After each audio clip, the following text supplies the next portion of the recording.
Bonjour, bienvenue dans ce podcast sur l'énéagramme spirituel. Je suis Jordi Turc, dirigeant fondateur de Active PNL, un centre de formation en coaching, en PNL, en énéagramme et en analyse transactionnelle, avec également de l'hypnose ericksonienne. Je suis heureux aujourd'hui de vous présenter cette version spirituelle de l'énéagramme. Dans l'énéagramme, on comprend que, en général, on vit une perception limitée de la réalité. Et ça, il n'y a pas que l'énéagramme qui le dit. Il y a la PNL aussi, l'analyse transactionnelle, toutes les différentes formes de thérapie, de psychologie, de développement spirituel le disent. Nous ne vivons pas la réalité telle qu'elle est. Nous vivons une perception de cette réalité qui est limitée par nos modes de pensée, par nos modes de fonctionnement, par nos émotions, par nos comportements. Et nous reproduisons ad vitam aeternam les mêmes schémas et nous rejouons sans arrêt les mêmes histoires. Et nous sommes donc prisonniers de cette liberté, prisonniers de notre propre perception. Il y a la réalité à l'extérieur et il y a la réalité telle que nous la percevons. C'est un petit peu comme si nous étions dans un film que nous projetions dans notre vie et nous sommes à la fois les réalisateurs de ce film, les scénaristes, mais nous en sommes aussi les acteurs et les spectateurs. Et donc, dans ces fonctionnements, dans ces conditionnements, dans la manière dont nous percevons cette réalité, eh bien, ça façonne notre destinée, ça façonne nos futures rencontres, les gens qu'on va rencontrer, nos réussites, mais aussi nos échecs. Et tout cela, c'est complètement conditionné en fonction de la perception que nous avons de nous-mêmes et des autres. Il est très difficile pour chacun d'entre nous de pouvoir prendre la responsabilité de la création de notre réalité. C'est très difficile et souvent on essaye de vouloir être heureux par l'extérieur, par exemple en ayant un travail qui nous plaît, en ayant de l'argent, de la notoriété, de la gloire, du pouvoir, des relations humaines. On essaye par l'extérieur de combler ce vide intérieur.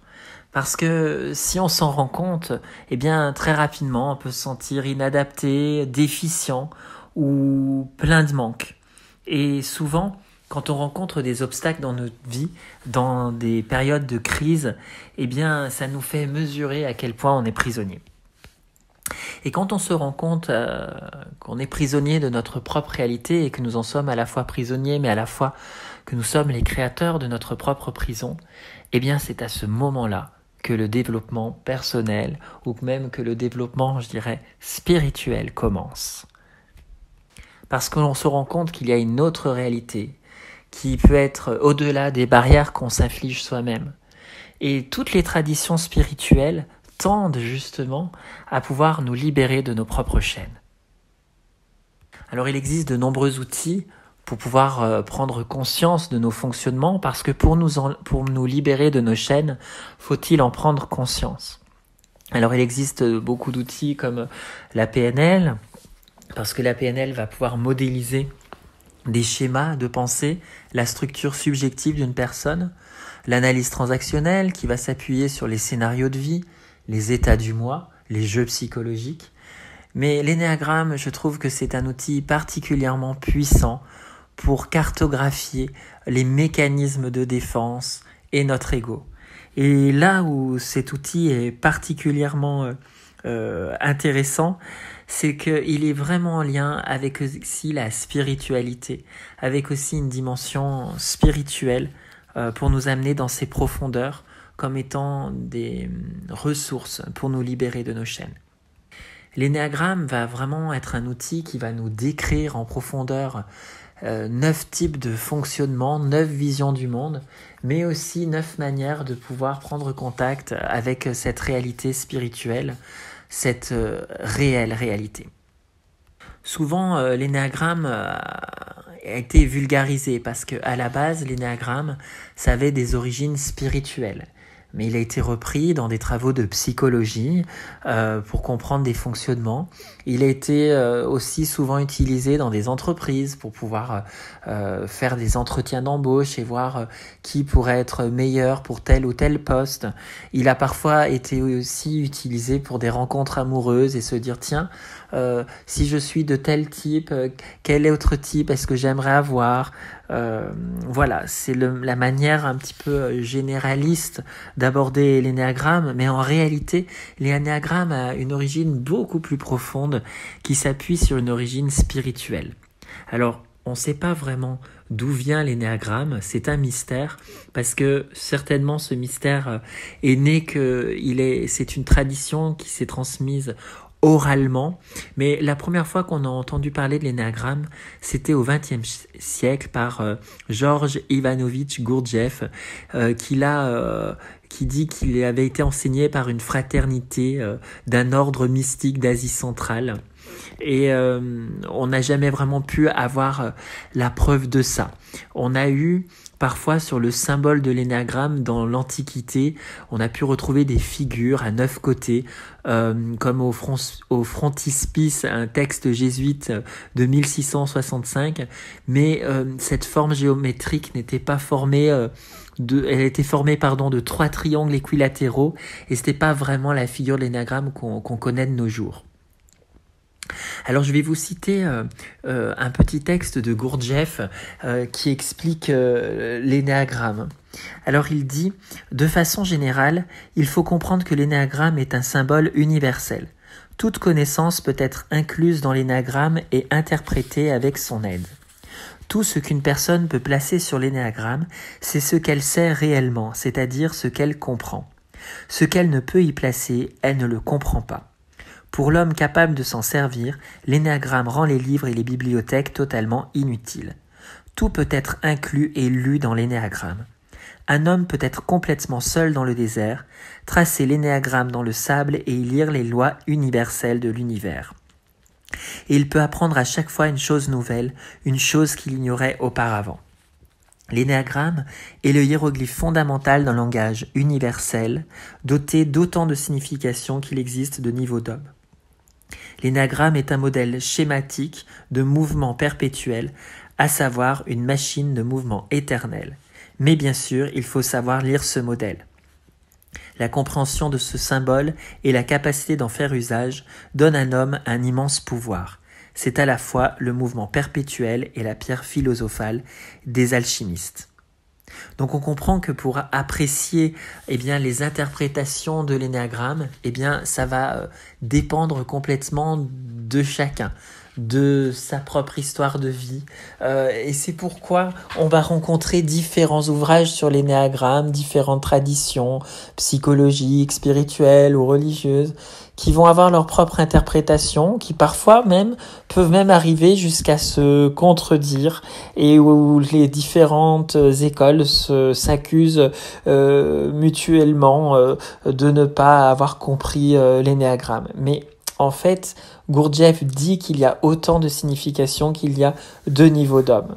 Donc c'est un symbole archétypal, et c'est un symbole qui décrit des processus physiques, spirituels, psychologiques. Il y a même des énéagrammes qui expliquent les systèmes solaires, les calendriers lunaires, etc. Donc pour comprendre un petit peu les origines de cet outil, il y a eu un Oscar Icazo qui a connu l'énéagramme par Gurdjieff, et qui a eu une école qui s'appelait Arica au Chili au début des années 70. Puis il a rencontré plus tard Claudio Naranjo, qui lui était plus orienté dans les psychopathologies. D'ailleurs, Claudio Naranjo a écrit un ouvrage que je vous recommande qui s'appelle Énéagramme, névrose et psychose, qui est un parfait bijou pour toutes les personnes s'étant intéressées à la psychologie clinique. Et ils ont beaucoup travaillé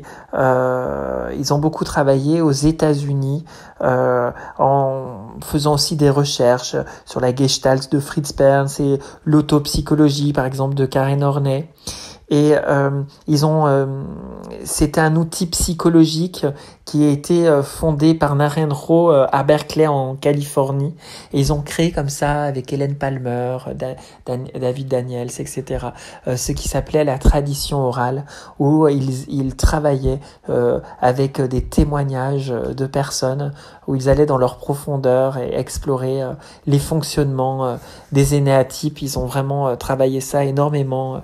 Ils ont fait un travail remarquable dans la psychologie. Donc on trouve des ouvrages formidables d'Hélène Palmer, notamment, sur le sujet. Alors, en France, il y a aussi eu beaucoup d'approches sur l'énéagramme dans la tradition orale dirigée notamment par Éric Salmon. Alors dans les traditions spirituelles, il faut comprendre que l'énéagramme a été divisé en 2 catégories. Il y a la première catégorie de l'énéagramme qui est fondée sur l'expérience égotique, c'est-à-dire l'expérience de la personnalité. Et il y a une seconde expérience de l'énéagramme qui est appelée l'expérience essentielle ou spirituelle, qui se situe au-delà donc de l'ego conditionné. Et donc ces 2 expériences de l'énéagramme en réalité sont complètement liées. Alors, pour vous l'expliquer, c'est comme si l'énéagramme spirituel, je vais vraiment commencer et particulièrement approfondir celui-ci aujourd'hui. Cet énéagramme spirituel, les 9 types de personnalités comportent 9 idées sacrées, on va appeler ça les idées sacrées. Et qu'est-ce que c'est que les idées sacrées ? Eh bien, c'est ce qui justement va nous ramener dans notre vrai moi. Et ce vrai moi, quel est-il ? Eh bien, ce vrai moi, c'est justement au niveau spirituel ce que l'on peut appeler la source, ce que l'on peut appeler l'être. Et l'âme, qu'est-ce que c'est ? Eh bien, c'est une expérience individualisée du grand tout, de l'être, à travers une personne. Et donc, dans ces idées sacrées, on peut, à travers chaque profil, par ces idées sacrées, expérimenter une facette de l'être, une facette de la source. Et donc, chaque profil est né avec une prédisposition spécifique à incarner cette idée sacrée, cette facette de l'être. En réalité, on les possède toutes. On a les 9 idées sacrées, les 9 facettes, on va dire, grandes facettes de l'être en nous, mais on va naître avec une certaine prédisposition à pouvoir être avec un contact un peu plus prononcé de cette facette de l'être. Et qu'est-ce qui va se passer quand on va grandir? Eh bien, en fait, qu'est-ce qui va se passer? On va perdre le contact, selon notre énéatype, avec cette fameuse idée sacrée. Et donc, la perte de ce contact avec cette idée sacrée va engendrer des mécanismes de défense que nous appelons dans les traditions spirituelles l'ego. Et c'est cet ego qui va vouloir reproduire en se leurrant à travers différents pièges et différents travers, comme on le voit dans la personnalité et dans l'énéagramme. Eh bien, il va vouloir reproduire cette facette de l'idée sacrée, de l'essence, mais sans en réalité vraiment y parvenir. Donc le développement spirituel, en réalité, eh bien, nous invite à pouvoir reprendre vraiment conscience de qui nous sommes vraiment, reprendre conscience de notre être profond.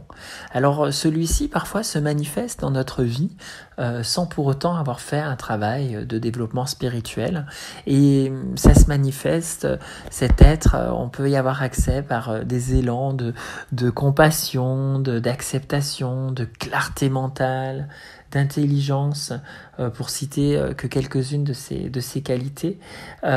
Et en fait, ces différentes manifestations, ce sont les aspects essentiels de qui nous sommes. Et dans le travail spirituel, justement, l'idée c'est de revenir à cette nature véritable pour sortir de notre conditionnement, sortir de notre prison. Et donc il s'agit d'être pleinement présent à notre corps, à nos émotions, à nos pensées. C'est pour ça qu'il y a aussi beaucoup d'approches spirituelles qui s'appellent les approches de la pleine conscience, les approches avec notamment de la méditation, puisque toutes ces approches spirituelles nous invitent à revenir vraiment dans notre centre, dans notre être. Et donc pour y parvenir, il va falloir sortir de nos conditionnements. Et donc pour sortir de nos conditionnements, il faut les connaître.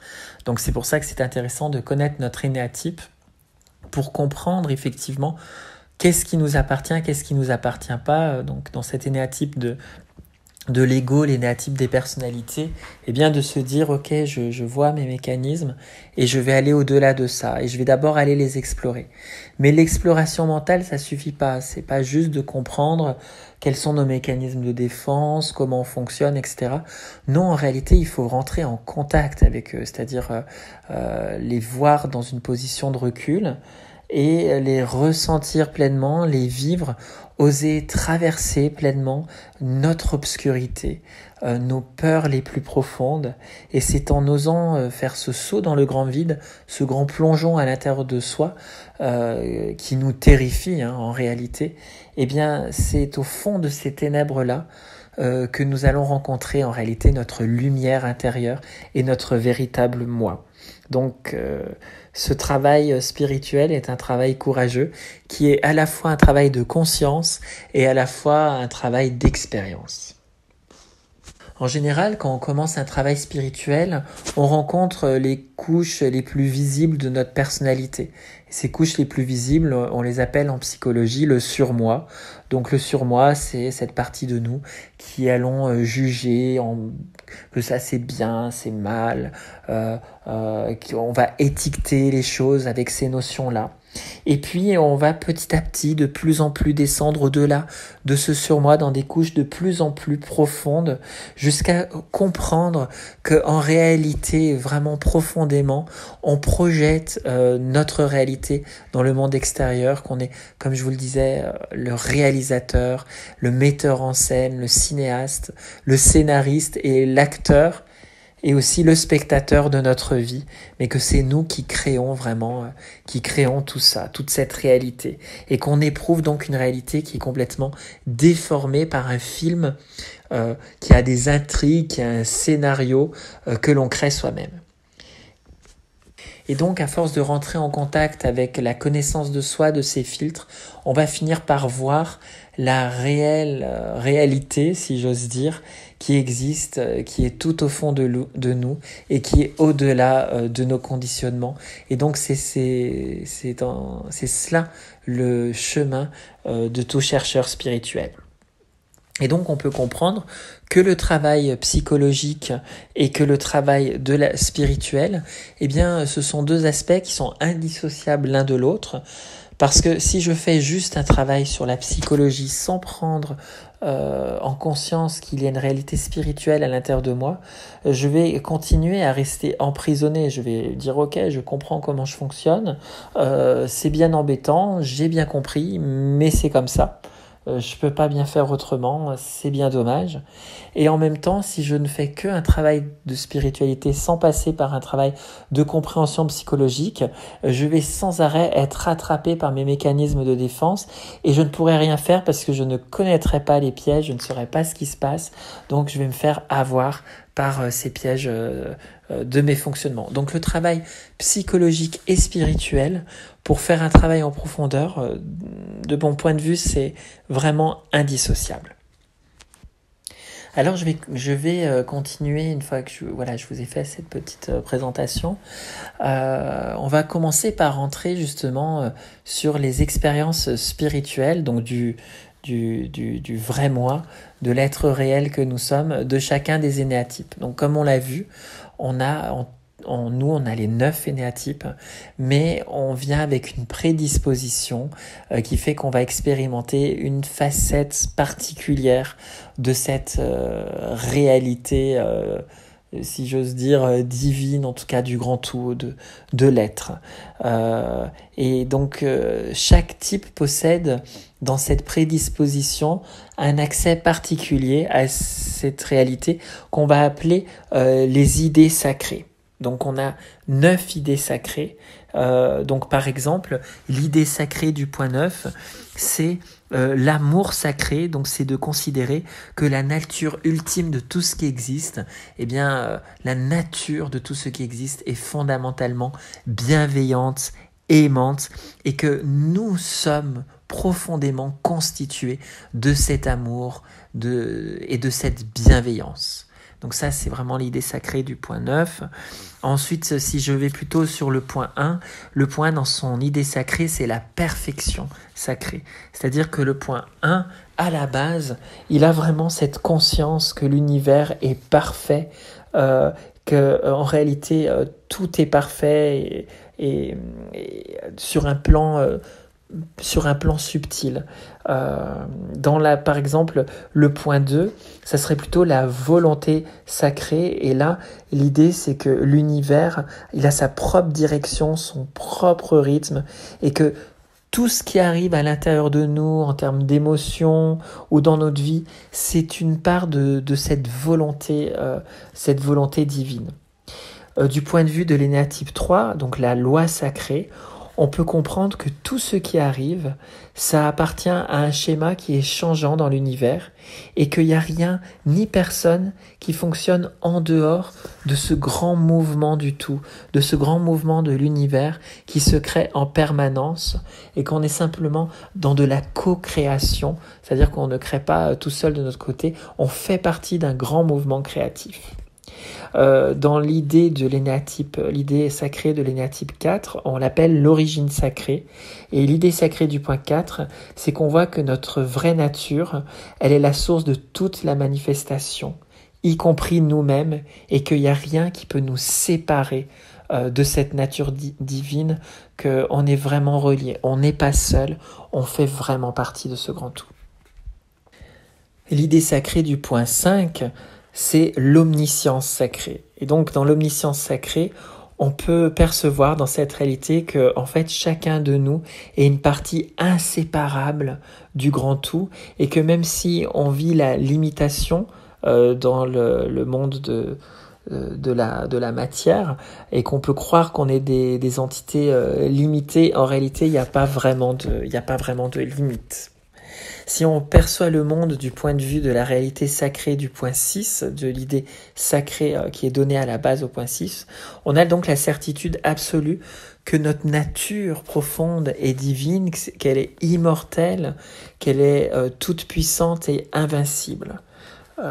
Si on va plutôt dans la perspective de l'idée sacrée du point 7, qu'on va appeler le projet sacré, eh bien, on voit qu'il existe une progression dans l'univers qui est le développement de l'âme humaine, y compris notre âme, et que ce mouvement, il va automatiquement vers de l'auto-réalisation, un petit peu comme une chenille qui est amenée à devenir un papillon. Si on va dans l'idée sacrée et la vérité sacrée du point 8, on va l'appeler la vérité sacrée, eh bien, on voit que l'être, la source spirituelle, elle est la nature ultime de tout ce qui existe et que tout ce qui existe fait partie du grand tout. Donc, on sort des dualités du type il y a Dieu et il y a les hommes, il y a l'esprit, il y a la matière, il y a l'ego, il y a l'essence, il y a le bien, il y a le mal. Voilà, on sort de cette idée-là quand on est dans cette vérité sacrée. Donc, comme on l'a vu, on peut vraiment vivre la réalité sacrée de toutes les 9 idées sacrées, mais on en a une qui est plus fascinante pour nous et qui est une idée sacrée qu'on a vraiment eue à la naissance.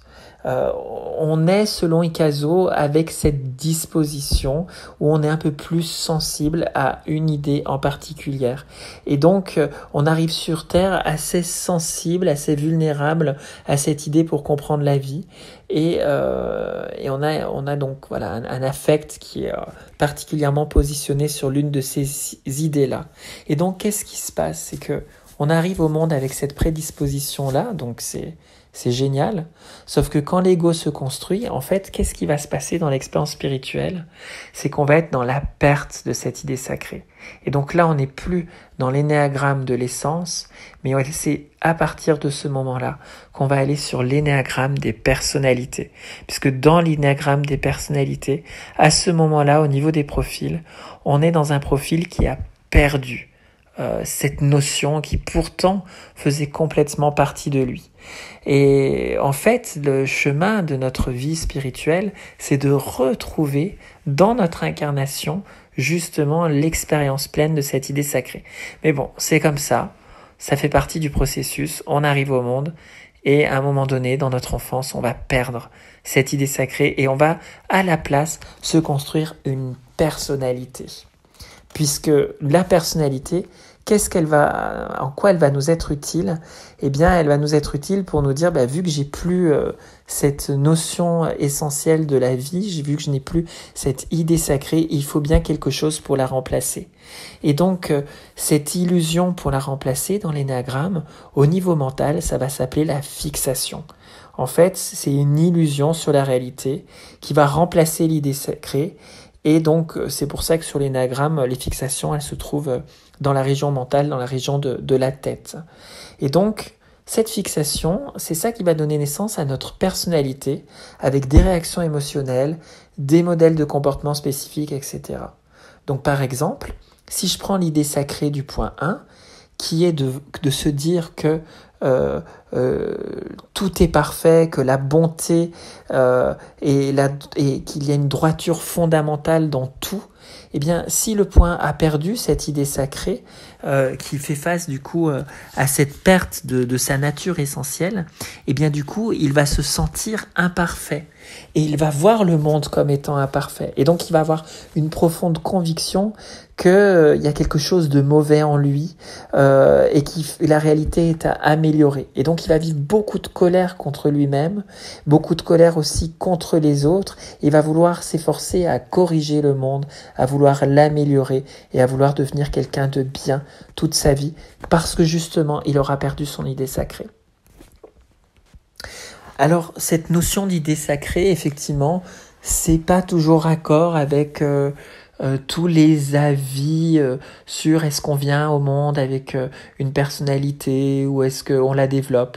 Effectivement, il y a 50% de personnes qui pensent, dans les personnes qui font des études sur la psychologie, que quand on arrive au monde, on est vierge comme un ordinateur vierge et que ce sont nos expériences de vie qui vont nous forger une personnalité, qui vont nous forger une sensibilité.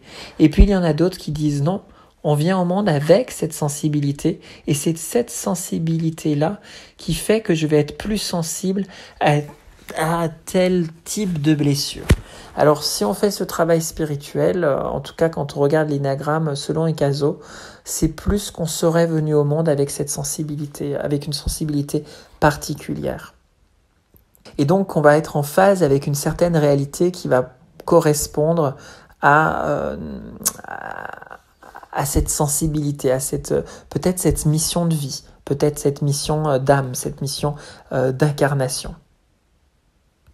Et donc l'idée, c'est que si on sort de notre ego, notre personnalité, donc la personnalité c'est un faux moi, ce faux moi qui va remplacer l'âme en réalité, qui va remplacer l'idée sacrée, eh bien moins on va s'identifier à ce faux moi, plus on va revenir sur notre essence, c'est-à-dire vraiment on va retrouver notre idée sacrée, on va retrouver le contact avec notre âme. Donc dans la personnalité, on a vu que la fixation mentale va remplacer l'idée supérieure, l'idée sacrée. Et au niveau émotionnel, dans la région du cœur, on va appeler ça les passions. Donc les passions dans la personnalité, la passion d'un type, c'est ce qui émotionnellement va donc le faire souffrir. Alors c'est vrai que ce mot passion, souvent on dit « Ah, je suis passionné par la musique » ou « J'ai une passion amoureuse ».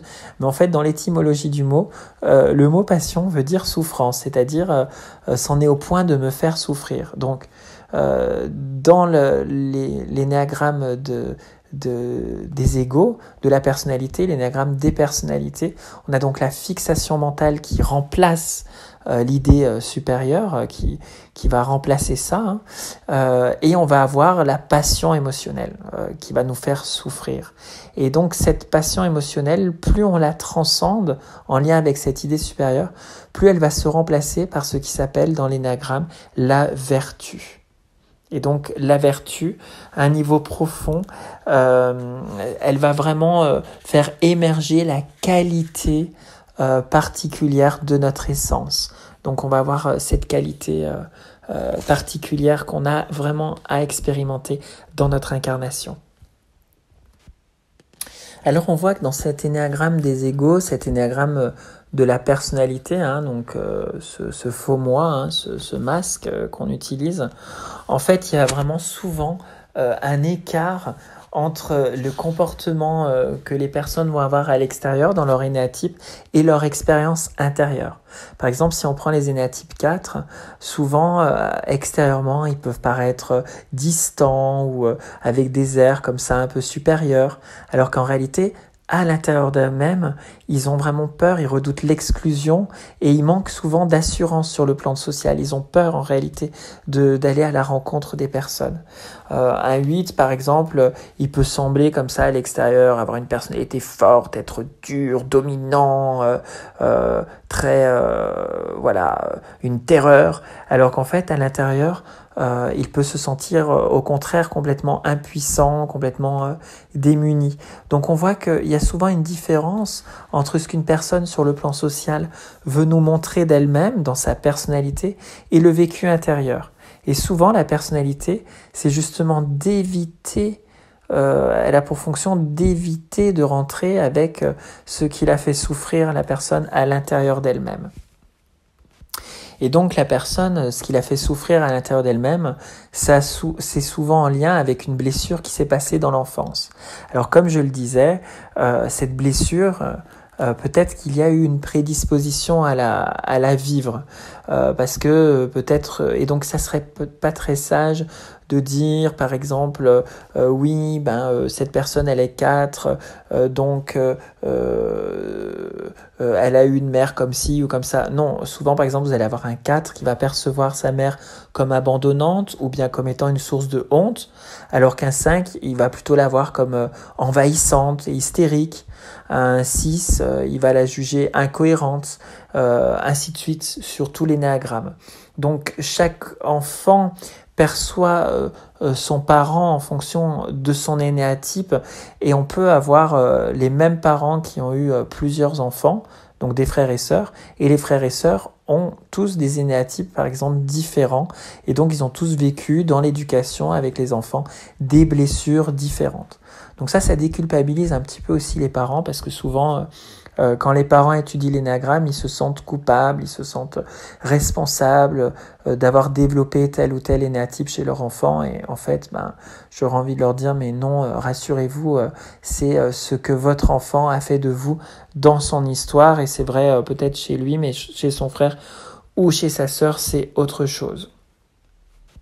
Alors on voit que les profils de l'énéagramme, en fait, qu'est-ce qui se passe? C'est que comme on a perdu l'accès à l'idée sacrée et cette essence fondamentale, en fait, on va développer certaines valeurs.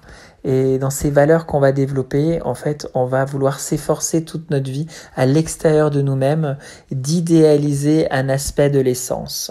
Mais en fait, ça sera un aspect idéalisé de nous-mêmes, mais qui sera en réalité un leurre. Alors, comment vous expliquer ça? En fait, c'est comme si chaque énéatype cherchait à imiter les caractéristiques de son propre aspect idéalisé. Comme s'il essayait de faire comme s'il était déjà à l'intérieur de lui-même dans cette essence, dans sa façon d'être, dans ses objectifs, dans ses orientations. Parce que en fait, chaque énéatype essaye d'incarner à l'extérieur les qualités de cet aspect idéalisé. Donc c'est une imitation par la personnalité de la qualité de l'essence intérieure.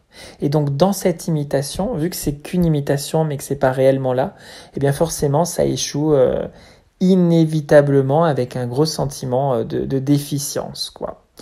Donc c'est un vrai dilemme. Donc par exemple, si on prend un énéatype 6, la souffrance d'un énéatype 6, c'est un état constant de peur, de doute.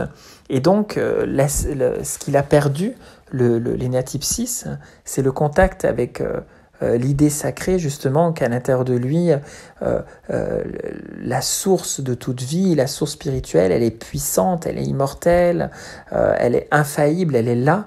Mais comme il a perdu essence avec ça et qu'il souffre avec vraiment de la peur et de la souffrance, il va vouloir imiter cette soutenance intérieure. Donc en fait, il va, par exemple, avec de l'autorité, il va souvent la dénoncer, il va souvent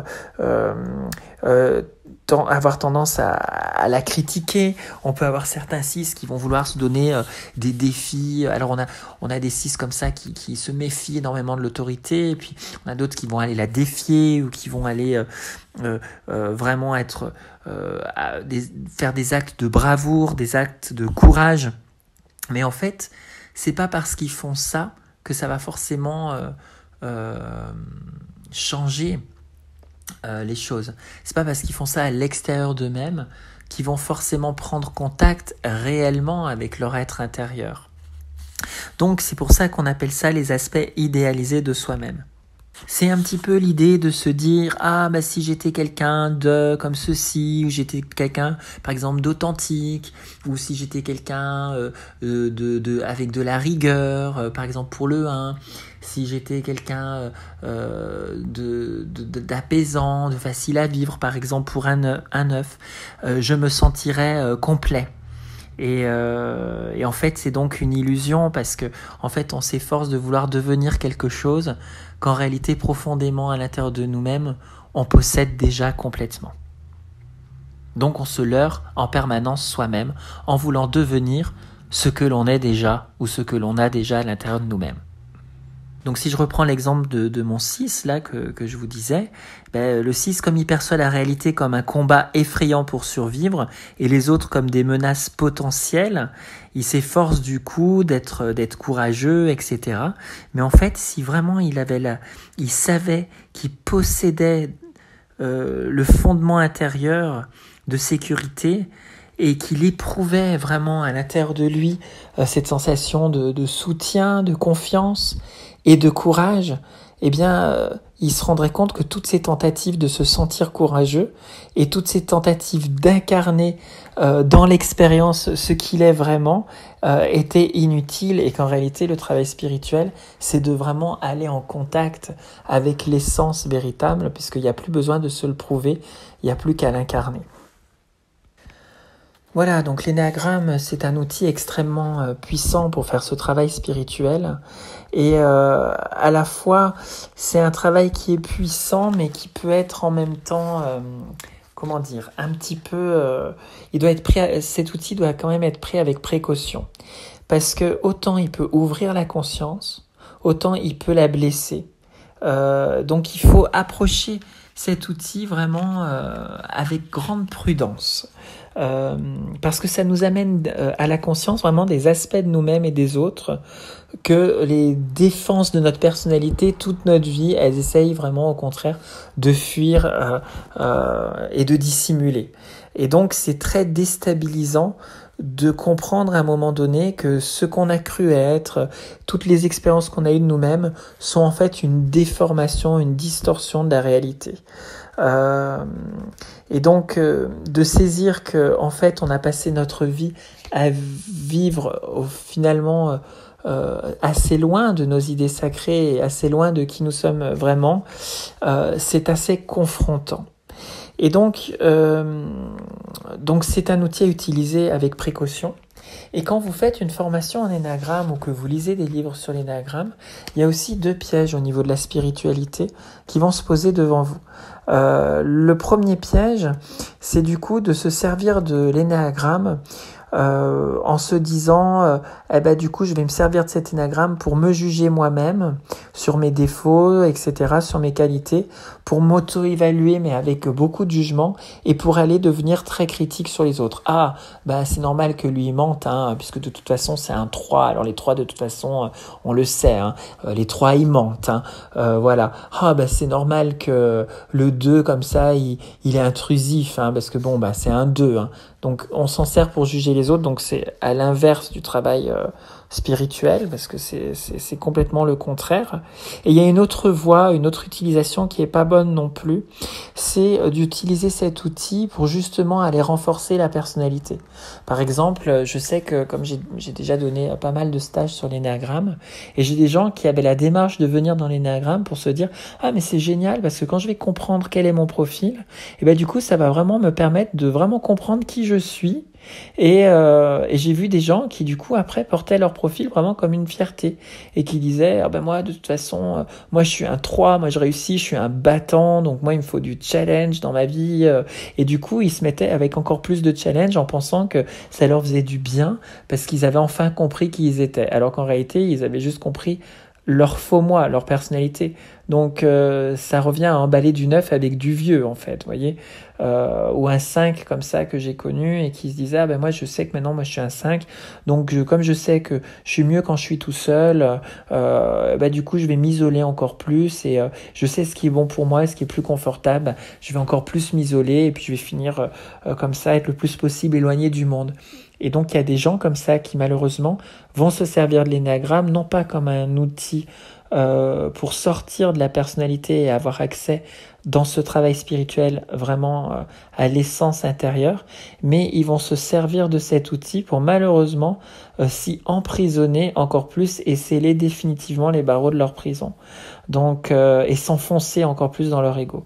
Donc c'est pour ça que c'est un outil à utiliser avec précaution et avec un certain discernement et si j'ose dire avec une certaine sagesse. Et il s'agit d'être prêt à pouvoir utiliser cet outil parce que dans le développement spirituel et le développement de la connaissance de soi, on peut mettre parfois des années à se comprendre par la psychanalyse, par exemple, la psychothérapie aussi, à comprendre nos fonctionnements et mettre un certain temps avant de faire connaissance avec nous-mêmes. L'énéagramme, c'est un outil très confrontant parce que l'énéagramme, ça apporte un grand coup de projecteur. Alors, c'est génial parce que par exemple, sur de la coaching, de la thérapie ou dans le travail de développement spirituel, ça apporte des avancées, un coup d'accélérateur formidable. Mais en même temps, ça peut aussi aveugler, ça peut aussi complètement déstabiliser parce qu'il y a un moment donné, on se prend ça dans la figure et on se dit mais c'est pas possible, en fait je me rends compte que toute ma vie j'ai fonctionné comme ça. En tout cas pour ma part, le jour où j'ai découvert mon énéatype, ça a été une vraie révélation parce que d'ailleurs j'avais lu avant de me former dans l'énéagramme beaucoup d'ouvrages sur l'énéagramme et mes mécanismes de défense m'invitaient à aller voir un autre profil, à me dire mais non t'es ce profil là et je voulais surtout pas aller voir en réalité mon vrai profil. Mais le jour où je l'ai conscientisé, ça a été une vraie baffe, hein, je dois le dire. Ça a été violent, ça a été très violent de voir d'aussi près mes mécanismes et de me rendre compte à quel point j'étais prisonnier de mes mécanismes et que je filtrais ma réalité en continu dans mes expériences de vie de cette manière-là et qu'il n'était pas si facile que ça d'en sortir. Voilà, donc je vous invite à utiliser cet outil avec sagesse et surtout beaucoup de bienveillance envers vous-même. Je ferai d'autres podcasts sur l'énéagramme spirituel. Je suis ravi d'avoir pu partager cela avec vous. Je vous remercie. N'hésitez pas à visiter mon site internet activepnl.com pour en savoir plus sur les formations. Merci, à bientôt.